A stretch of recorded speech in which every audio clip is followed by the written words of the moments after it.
ഒരു തൈ നടാം നമുക്കമ്മയ്ക്കു വേണ്ടി, ഒരു തൈ നടാം കൊച്ചുമക്കൾക്കു വേണ്ടി, ഒരു തൈ നടാം 100 കിളികൾക്കു വേണ്ടി, ഒരു തൈ നടാം നല്ല നാളേക്കു വേണ്ടി. ഇത് പ്രാണവായുവിനായി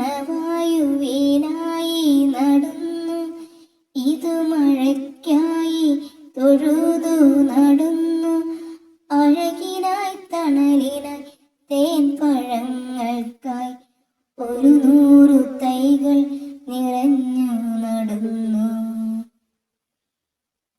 ഒരു തൈ നടാം നമുക്കമ്മയ്ക്കു വേണ്ടി, ഒരു തൈ നടാം കൊച്ചുമക്കൾക്കു വേണ്ടി, ഒരു തൈ നടാം 100 കിളികൾക്കു വേണ്ടി, ഒരു തൈ നടാം നല്ല നാളേക്കു വേണ്ടി.